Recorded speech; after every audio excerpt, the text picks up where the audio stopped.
अजब नशा है गजब खुशी बेहद हर्षाते हैं। अजब नशा है गजब खुशी बेहद हर्षाते हैं। अगम अगोचर कहते जिसे हम सामने पाते हैं। अगम अगोचर कहते जिसे हम सामने पाते हैं। अजब नशा है गजब खुशी बेहद हर्षाते हैं। अजब नशा है गजब खुशी बेहद हर्षाते हैं। हम कितने भाग्यवान हैं।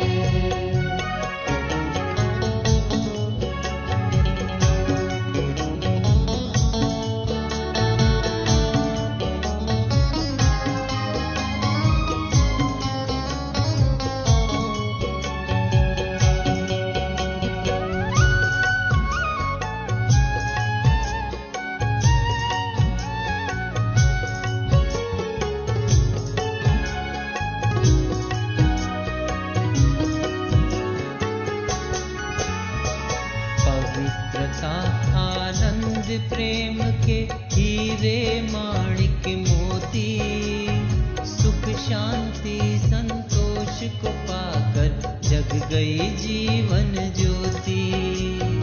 पवित्रता आनंद प्रेम के हीरे माणिक मोती, सुख शांति संतोष को पाकर जग गई जीवन ज्योति। अविनाशी धन दे सच्चा धनवान बनाते हैं। अविनाशी धन दे सच्चा धनवान बनाते हैं। अजब नशा है गजब खुशी बेहद हर्षाते हैं। अजब नशा है गजब खुशी बेहद हर्षाते हैं। हम कितने भाग्यवान हैं।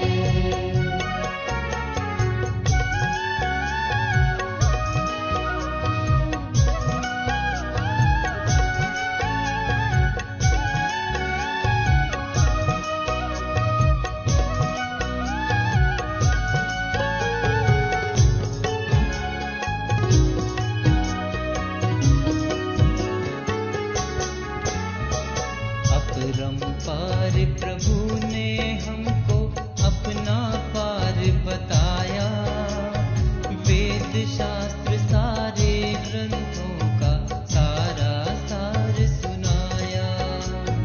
अपरंपार प्रभु ने हमको अपना पार बताया। वेद शास्त्र सारे ग्रंथों का सारा सार सुनाया। ज्ञान के सागर ज्ञानेश्वर महान बनाते हैं। ज्ञान के सागर ज्ञानेश्वर महान बनाते हैं। अजब नशा है गजब खुशी बेहद हर्षाते हैं। अजब नशा है गजब खुशी बेहद हर्षाते हैं। हम कितने भाग्यवान हैं।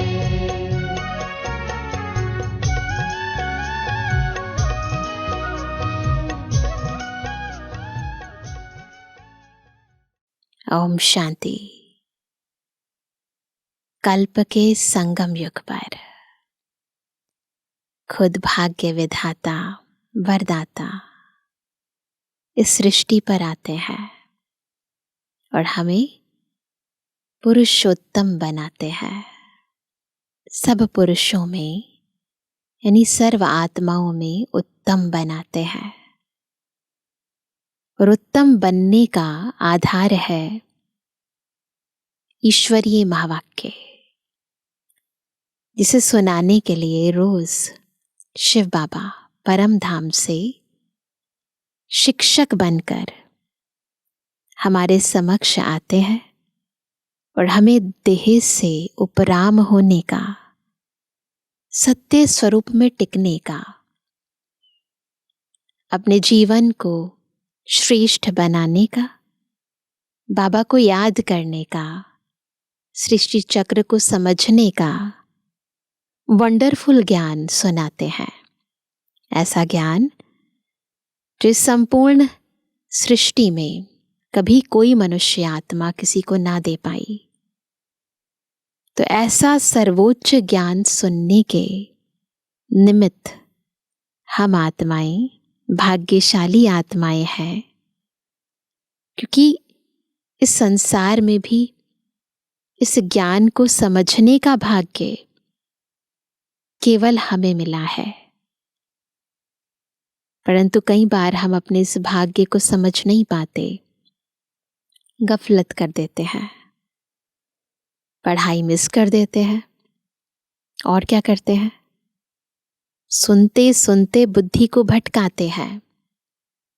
और जब ये समझ लेते हैं कि बाबा तो वही सुनाते हैं रोज रोज, तो धीरे धीरे पढ़ाई छोड़ भी देते हैं। परंतु यदि ये समझ जाएं कि ये ज्ञान साधारण नहीं है, जैसे उस स्कूल के अंदर कोई लेक्चर मिस हो जाता है, कोई क्लास मिस हो जाती है, तो बच्चे का नुकसान होता है। वो नुकसान तो फिर भी 1 साल का होगा, लेकिन ये नुकसान कल्प कल्पांतर का हो जाता है।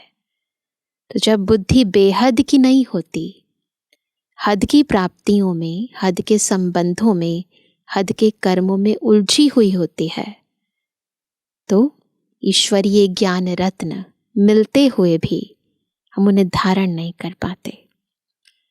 तो मुरली का, या यूं कहे परमात्मा महावाक्यों का, इस ब्राह्मण जीवन में कितना महत्व है, आज हम ईश्वरीय महावाक्यों द्वारा गहराई से समझेंगे। आज है 14 मार्च 2024। बाबा के मधुर महावाक्य है। मीठे बच्चे, तुम्हें पढ़ाई कभी मिस नहीं करनी है। पढ़ाई से ही स्कॉलरशिप मिलती है, इसलिए बाप द्वारा जो नॉलेज मिलती है उसे ग्रहण करो।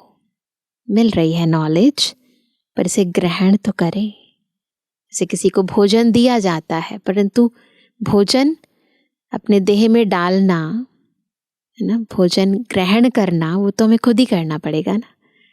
तो तुम्हें भी नॉलेज मिल रही है, परंतु इसे ग्रहण तो करना होगा ना। प्रश्न है, लायक ब्राह्मण किसे कहेंगे? उसकी निशानी सुनाओ। सब ब्राह्मण बच्चे बैठे हैं। अब लायक कौन है, क्या निशानियां हैं, सब अपने अपने अंदर चेक करेंगे। उत्तर है, पहला, लायक ब्राह्मण वह जिसके मुख पर बाबा का गीता ज्ञान कंठ हो। बिल्कुल, ज्ञान कंठ हो। सेकंड, जो बहुतों को आप समान बनाता रहे, यानी सेवा करता रहे, ज्ञान सुनाता रहे। थर्ड पॉइंट, बहुतों को ज्ञान धन का दान पुण्य करे। चौथा, कभी आपस में एक दो के मत भेद में न आए। मतें तो भिन्न होंगी, परंतु उसमें आना, उसमें बह जाना, झगड़ा करना या फुल स्टॉप लगा देना, यह हमारे हाथ में होता है। पांचवा, किसी भी देहधारी में बुद्धि लटकी हुई ना हो। सिक्स्थ पॉइंट, ब्राह्मण अर्थात जिसमें कोई भूत ना हो, जो देह अहंकार को छोड़ देही अभिमानी रहने का पुरुषार्थ करे। तो चेक करो कि हम लायक ब्राह्मण बने हैं। ओम शांति।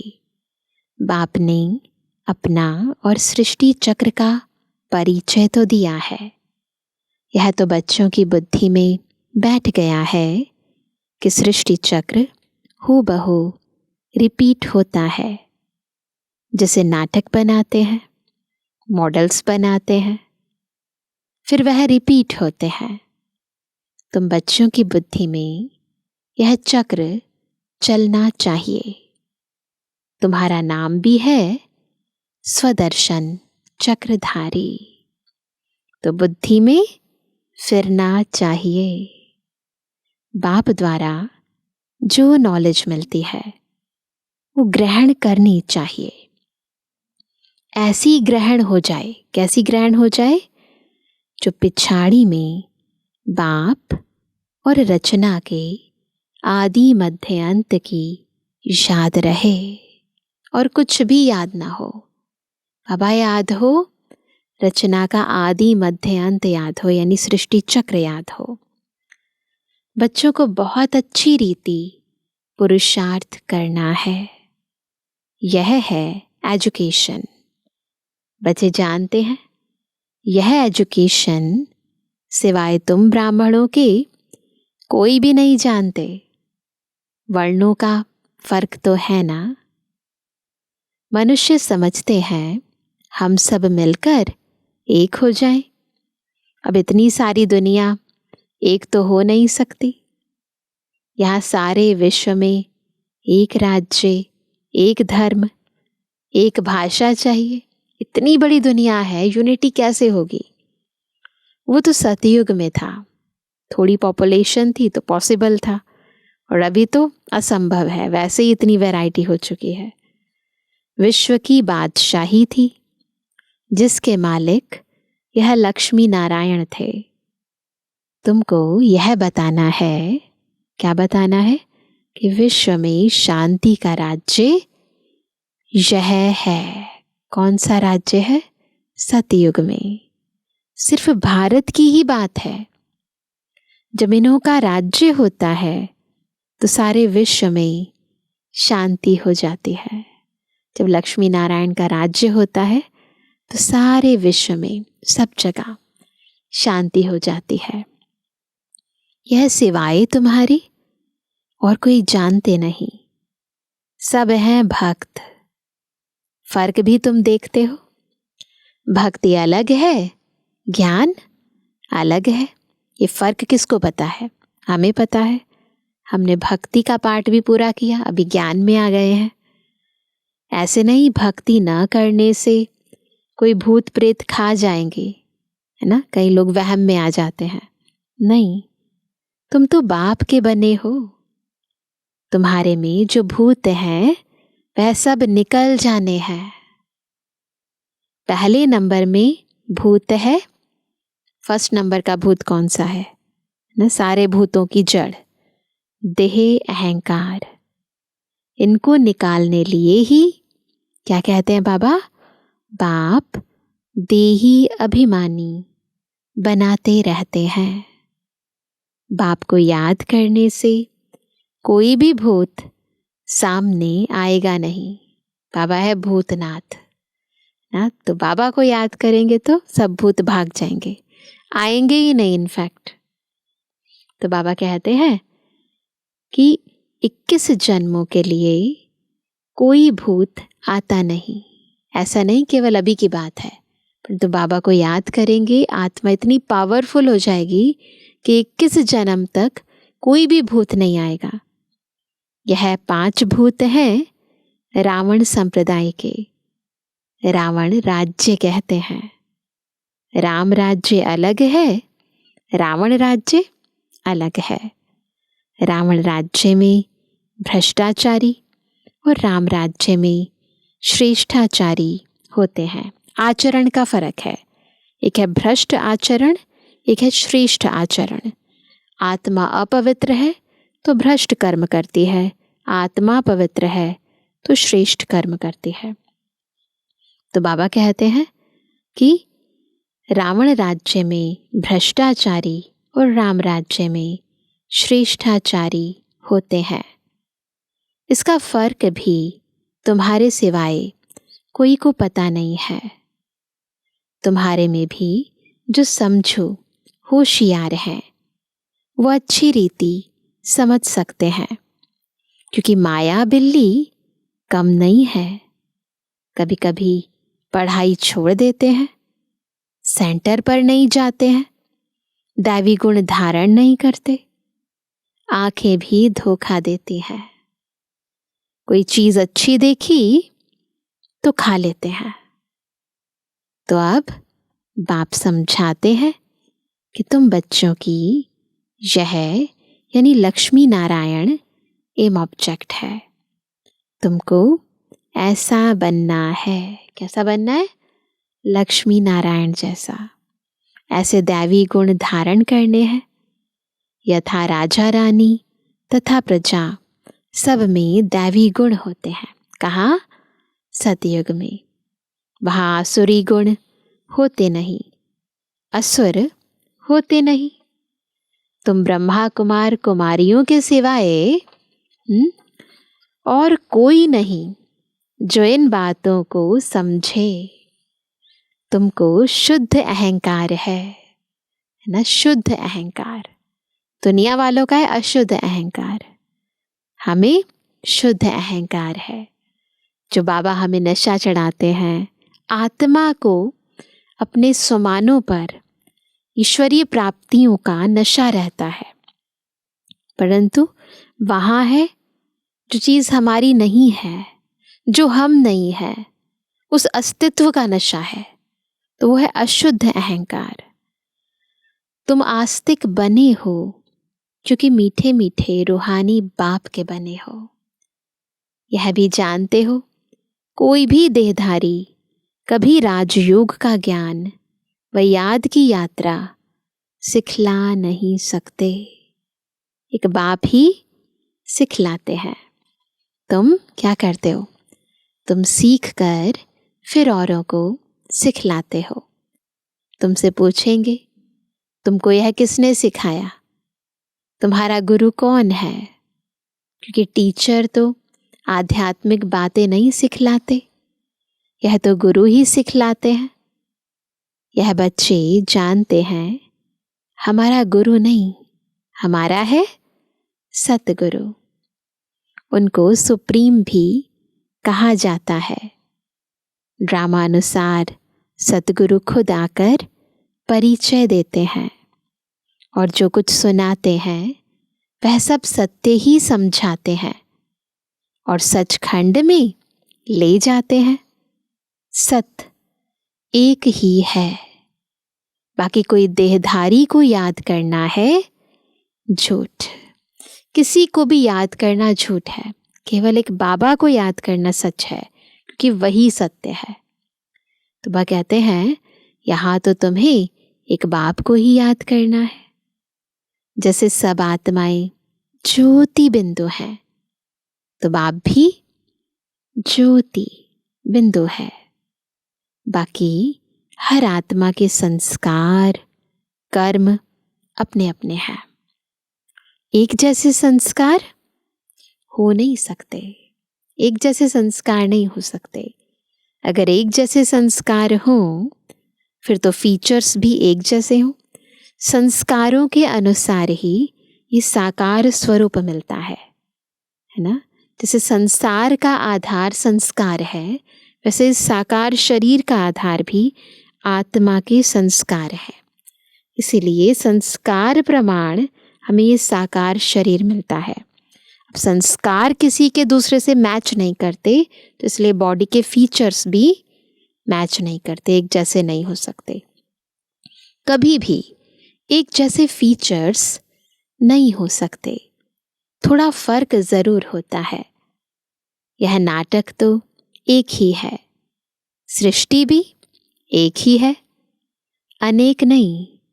यह गपोड़े लगाते कि ऊपर नीचे दुनिया है। शास्त्रों में तो यही लिखते हैं ना कि ऊपर है स्वर्ग लोक और नीचे है ना पाताल लोक। तो ये है मनुष्य लोक, परंतु वास्तविकता में ऐसा नहीं है। सारी दुनिया यही है, यही पहले स्वर्ग था और यही अब नर्क बन गए हैं। तो बाबा कहते हैं कि ये गपोड़े लगाते हैं कि ऊपर नीचे दुनिया है, ऊपर तारों में दुनिया है। बाबा कहते हैं यह किसने बताया है? किसने बताया है? तो नाम लेते हैं शास्त्रों का। शास्त्र तो जरूर कोई मनुष्य ने लिखे होंगे। तुम जानते हो यह तो बना बनाया खेल है। तो इस खेल के अंदर ये सब कुछ होना भी पहले से नोंदा हुआ है। सेकंड बाय सेकंड जो सारी दुनिया का पार्ट बचता है, यह भी ड्रामा का बना बनाया खेल है। तुम बच्चों की बुद्धि में आ गया है यह चक्र कैसे फिरता है। सभी मनुष्य मात्र जो हैं वह कैसे पार्ट बजाते हैं। बाबा ने बताया है सतयुग में सिर्फ तुम्हारा ही पार्ट होता है। नंबरवार आते हो पार्ट बजाने। बाबा कितना अच्छी रीति समझाते हैं। तुम बच्चों को फिर औरों को समझाना पड़ता है। बड़े बड़े सेंटर्स खुलते रहेंगे तो बड़े बड़े आदमी वहां आएंगे, गरीब भी आएंगे। अक्सर करके गरीबों की बुद्धि में झट बैठता है। क्यों? क्योंकि बुद्धि के अंदर धंधे धोरी की चिंता नहीं होती है ना, तो इसीलिए उनकी बुद्धि में झट बैठ जाता है। बड़े बड़े आदमी भल आते हैं, परंतु काम पड़ गया तो क्या होगा? तो कहेंगे फुर्सत नहीं है। अक्सर देखते हैं किसी को सुनाने लगते हैं, बड़े आदमी है तो डेफिनेटली धंधे धोरी बहुत हैं, तुरंत अभी फ़ोन आया, फिर फ़ोन आया, फिर फ़ोन आया, तो फुर्सत ही नहीं है, तो समझेंगे कैसे? प्रतिज्ञा करते हैं हम अच्छी रीति पढ़ेंगे ना, फिर अगर नहीं पढ़ते तो धक्का लग जाता है, सेटबैक होता है ना, जैसे पीछे चले जाते हैं। तो वह कहते हैं कि माया और ही अपनी तरफ खींच लेती है। बहुत बच्चे हैं जो पढ़ना बंद कर देते हैं। पढ़ाई में मिस रहे तो जरूर फेल हो पड़ेंगे। एक बार आदत पड़ जाती है ना मिस करने की, पहली दूसरी तीसरी दफा दिल खाती है, फिर आदत पड़ जाती है और फिर माया खींच लेती है तो फेल हो पड़ते हैं। स्कूल में जो अच्छे अच्छे बच्चे होते हैं वह कभी शादियों पर इधर उधर जाने की छुट्टी नहीं लेते हैं। बुद्धि में रहता है हम अच्छी रीति पढ़कर स्कॉलरशिप लेंगे, इसलिए पढ़ते हैं। मिस करने का ख्याल नहीं करते, ख्याल में भी नहीं आता कि हमें मिस करना चाहिए। उन्हों को पढ़ाई के सिवाय कुछ भी मीठा नहीं लगेगा। उन्हें बस पढ़ाई का नशा चढ़ जाता है, सब कुछ छोड़ देते हैं। फंक्शंस में नहीं जाएंगे, कुछ देखने नहीं जाएंगे, पढ़ाई पढ़ाई बस। समझते हैं मुफ्त समय वेस्ट होगा। यहाँ एक ही टीचर पढ़ाने वाला है, तो कभी पढ़ाई मिस नहीं करनी चाहिए। गांठ बांध लो, एक भी मुरली मिस नहीं करेंगे। इसमें भी नंबरवार पुरुषार्थ अनुसार है। देखते हैं पढ़ने वाले अच्छे हैं तो पढ़ाने वाले की भी दिल लगती है। नहीं तो ऑटोमेटिकली होता है, बच्चे अगर इंटरेस्टेड होते हैं पढ़ने के लिए तो टीचर को भी पढ़ाने का शौक होता है। टीचर का नाम बाला होता है, ग्रेड बढ़ती है, ऊंच पद मिलता है, तो स्टूडेंट्स को तो बेनिफिट होता ही है, फायदा होता ही है, फिर टीचर्स को भी होता है। यहाँ भी बच्चे जो जितना पढ़ते हैं उतना ऊंच पद पाते हैं। एक ही क्लास में कोई पढ़कर ऊंच पद पाते हैं, कोई कम, क्लास वही है, पढ़ाने वाला वही है, परंतु पढ़ने वाले नंबरवार हैं। सबकी कमाई एक जैसी नहीं होती, बुद्धि पर मदार है। वो तो मनुष्य को पढ़ाते हैं। तुम जानते हो यहाँ सबसे इम्पोर्टेंट बात क्या है? बेहद का बाप हमको पढ़ाते हैं। तो अच्छी तरह से पढ़ना चाहिए। कौन पढ़ा रहे हैं? बेहद का बाप। तो अच्छी तरह पढ़ना चाहिए ना, गफलत नहीं करनी चाहिए, पढ़ाई को छोड़ना नहीं चाहिए। एक दो के ट्रेटर भी बन पड़ते हैं उल्टी सुल्टी बातें सुनाकर। परमत पर नहीं चलना चाहिए। कौन क्या कहता है, क्यों कहता है, इन चक्रों को छोड़ देना चाहिए। बाबा क्या कहते हैं उस पर बुद्धि लगानी है। परमत पर नहीं चलना चाहिए। कहते भी है ना, पर चिंतन पर दर्शन परमत पतन की जड़ है। इसलिए क्या करना है? स्वचिंतन करना है, स्वदर्शन करना चलाना है और श्रीमत पर चलना है।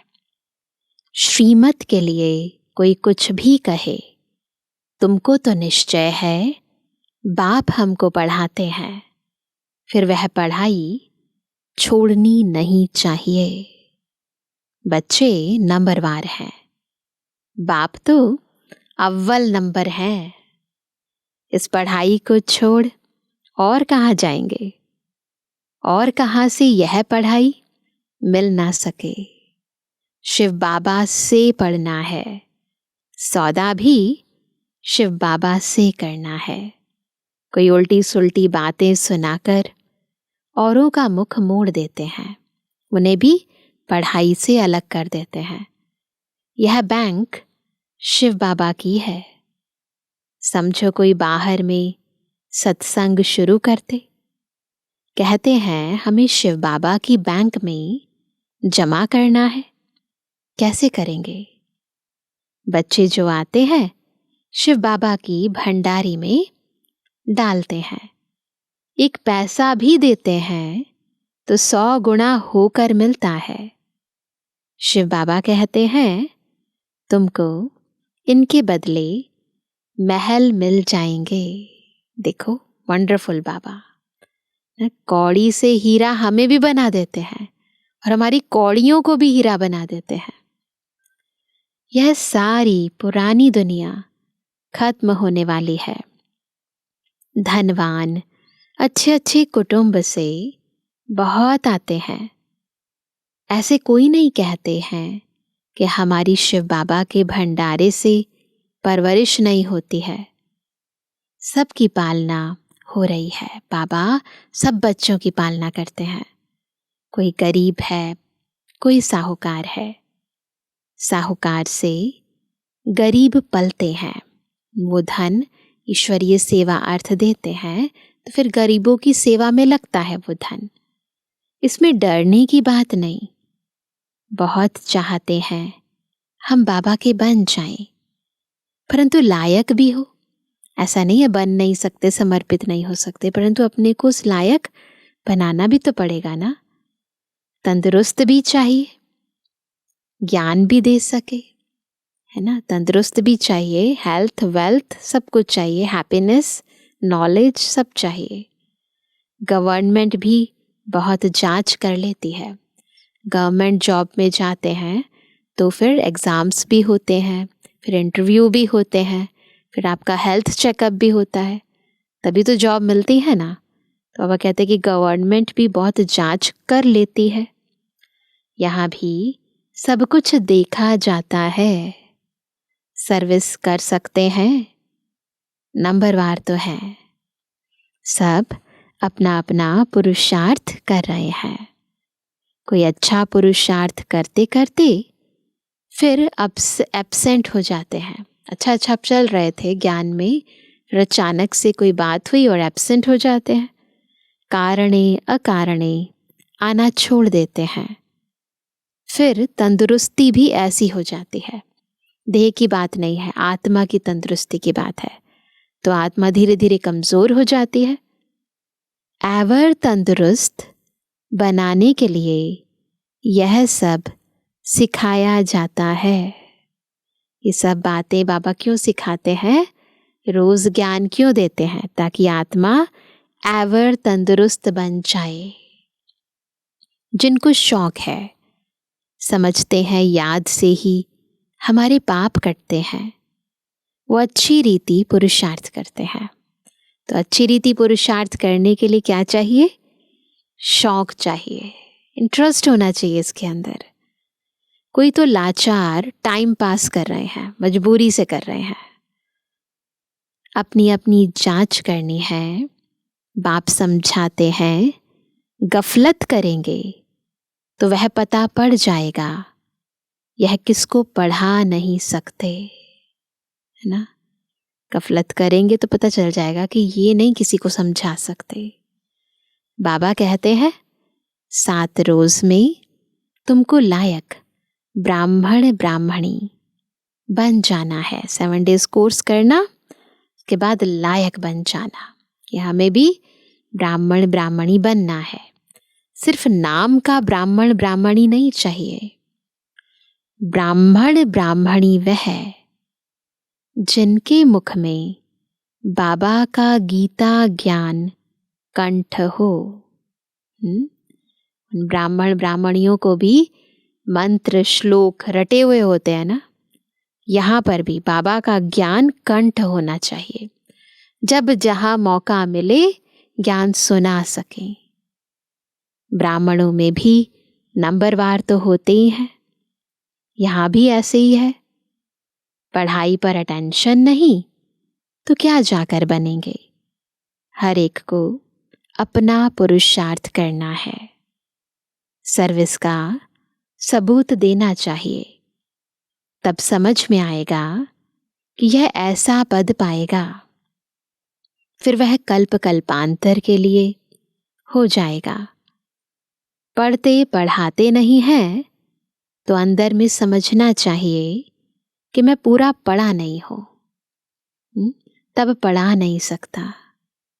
बाबा कहते हैं पढ़ाने लायक क्यों नहीं बनते हो? कहाँ तक ब्राह्मणी को भेजेंगे? आप समान नहीं बनाया है। जहां अच्छी रीति पढ़ते हैं उनको मदद देनी चाहिए। बहुतों का आपस में मतभेद रहता है, फिर कोई 1-2 में लटक कर पढ़ाई छोड़ देते हैं। अलग अलग कारण हो जाते हैं पढ़ाई छोड़ने के। कोई मतभेद के कारण छोड़ देता है, कोई किसी में लटक जाता है, नाम रूप में फंस जाता है। यह भी ड्रामा तकदीर में नहीं है। दिन प्रतिदिन पढ़ाई जोर होती जाती है, सेंटर खुलते रहते हैं। यह शिव बाबा का खर्चा नहीं है, सारा ही बच्चों का खर्चा है। यह दान सबसे अच्छा है। उस दान से अल्पकाल का सुख मिलता है। इनसे 21 जन्मों की प्रारब्ध मिलती है। कौन सा दान? ज्ञान दान, गुण दान, शक्तियों का दान, यह सर्वश्रेष्ठ दान। तुम जानते हो हम यहाँ आते हैं नर से नारायण बनने के लिए। तो जो अच्छी रीति पढ़ते हैं उनको फॉलो करो। हमारी दादियाँ कितना अच्छे पढ़ती, एंड तक भी पढ़ती रही, है ना। बाबा के ज्ञान में मस्त रही। तो ऐसे हमें भी तो बनना चाहिए ना। कितना रेगुलर पढ़ना चाहिए। अक्सर करके देह अभिमान में आकर बहुत लड़ते हैं, अपनी तकदीर से रूठ पड़ते हैं। इसलिए मेजॉरिटी माताओं की है। माताओं में देह अभिमान नहीं रहता, भाइयों में बहुत होता है। नाम भी माताओं का बाला होता है। ड्रामा में माताओं की उन्नति की भी नोंद है। तो बाप मीठे मीठे बच्चों को कहते हैं, अपने को आत्मा समझ मामेकम याद करो। आत्म अभिमानी होकर रहो। शरीर ही नहीं तो दूसरे का सुनेंगे कैसे?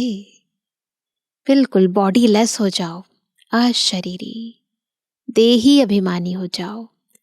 जब बॉडी लेस हैं तो कान कैसे काम करेंगे? तो सुनेंगे ही नहीं। यह पक्का अभ्यास करो। हम आत्मा हैं, अब हमको वापस जाना है। बाप कहते हैं यह सब त्याग करो। अब ऊपर जाना है, ये सब तो नहीं जाएगा ना वहाँ। त्याग करो, बाप को याद करो। इस पर ही सारा मदार है ना। पुरानी दुनिया को छोड़ना और बाबा को याद करना। जितना डिटैचमेंट है उतना बाबा के प्यारे बनेंगे। जितना न्यारे उतना प्यारे। तो न्यारे और प्यारे पर ही सारा मदार है। तो बाबा कहते हैं यह सब त्याग करो, बाप को याद करो, इस पर ही सारा मदार है। बाप कहते हैं धंधा आदि भल करते रहो। 8 घंटा धंधा, 8 घंटा आराम, बाकी 8 घंटा इस गवर्नमेंट की सर्विस करो। पहले बाबा 8-8-8 3 हिस्सों में बांट देते थे पूरे दिन को, परंतु अभी क्या कहते हैं बाबा व्यक्त वाणियों में, निरंतर मुझे याद करो। चलते फिरते उठते बैठते हर कर्म करते कर्म योगी बन के बाबा को याद करो। इवन स्वप्न में भी बाबा की याद आए।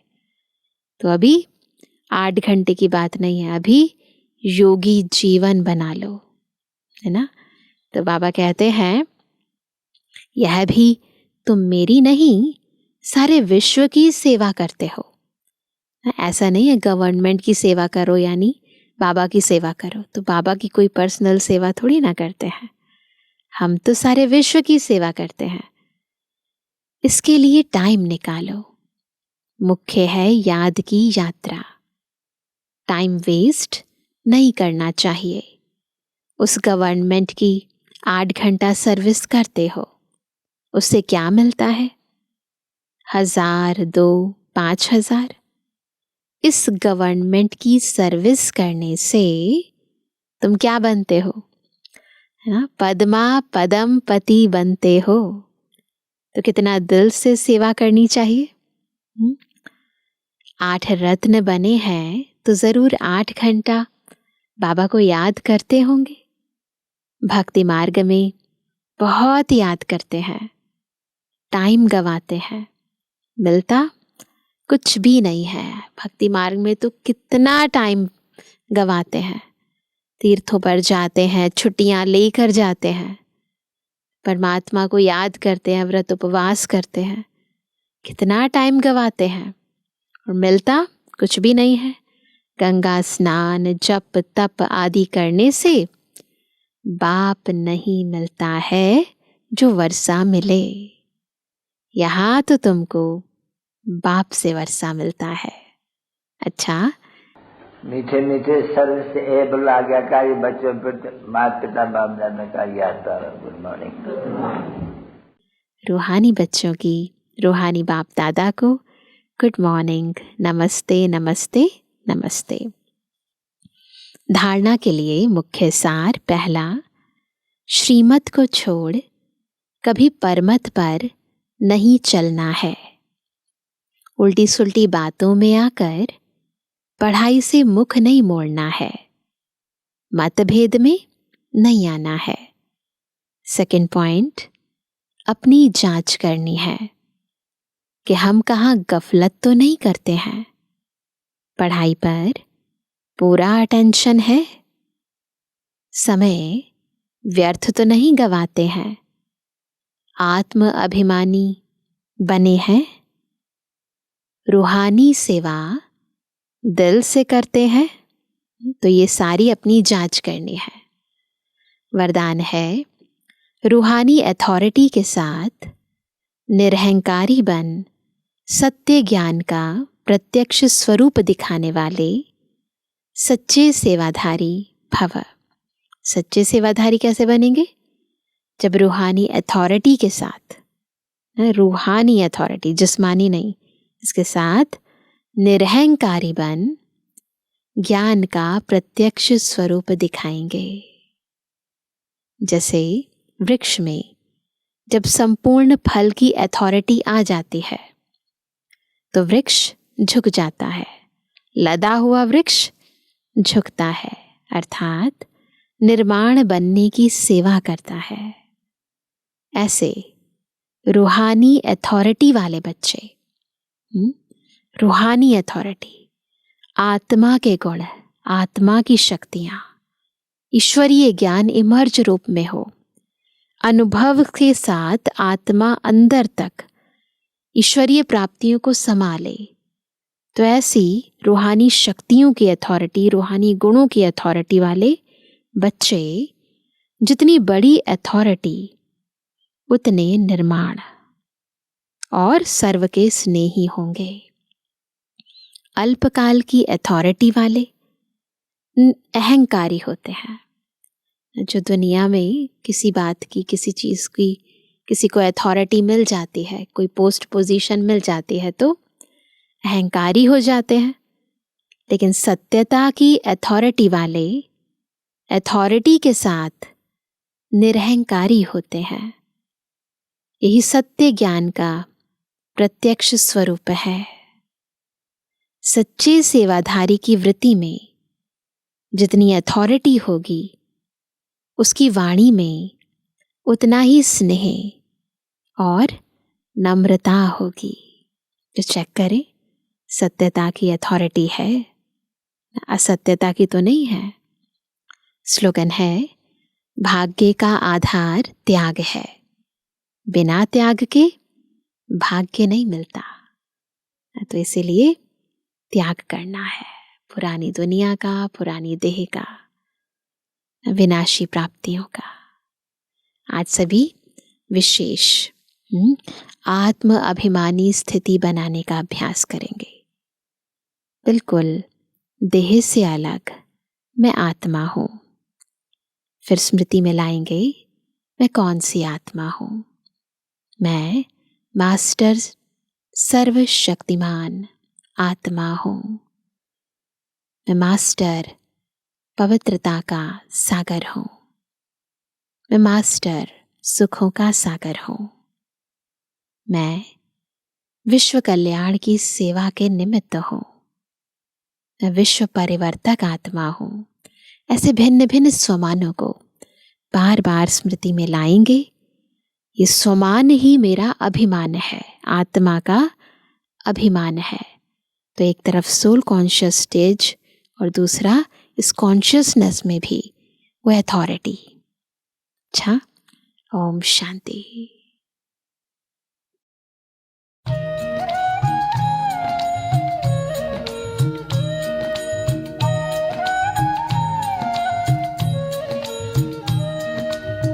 योगी वो है जो करता है, योगी वो है जो करता है त्याग सब विकारों का, त्याग सब विकारों का।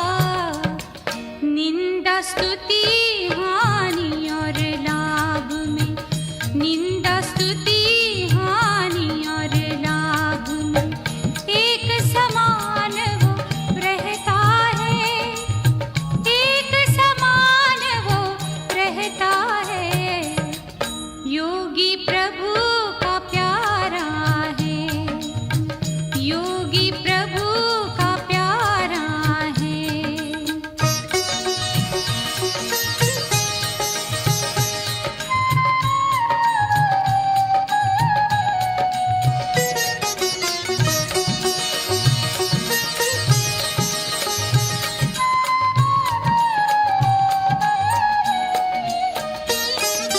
इच्छा तृष्णा से उपराम होता,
सदा ही संतुष्ट रहता, सदा शांत और प्रसन्न होता। वो सदा ही संतुष्ट रहता, सदा शांत और प्रसन्न होता। वो किसी को दुख नहीं देता, सभी में समता रखता है। योगी प्रभु का प्यारा है, योगी प्रभु का प्यारा है।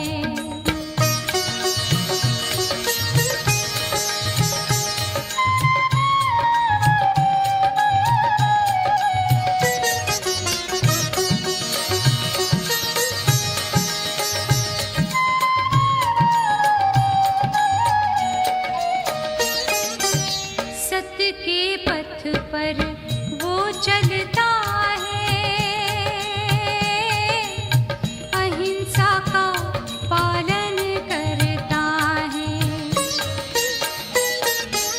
सत्य के पथ पर वो चलता है, अहिंसा का पालन करता है। योगी वो जो होगा सहयोगी, सब में हाथ बटाता है। योगी प्रभु का प्यारा है, योगी प्रभु का प्यारा है।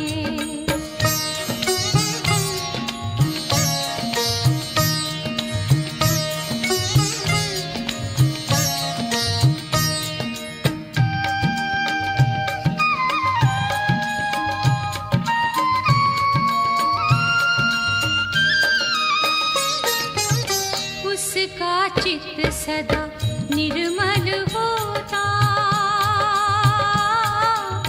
और सदा खुशहाल हो रहता। उसका चित्त सदा निर्मल होता,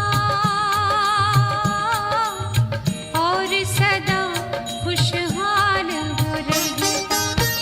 हर स्थिति में अचल वो रहता, आत्मस्थिति में रहता है।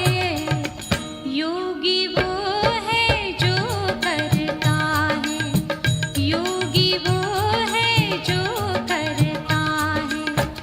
त्याग सब विकारों का, त्याग सब विकारों का। निंदा स्तुति हानि और लाभ में, निंदा स्तुति हानि और लाभ में एक समान वो रहता है, एक समान वो रहता है। योगी प्रभु का प्यारा है, योगी प्रभु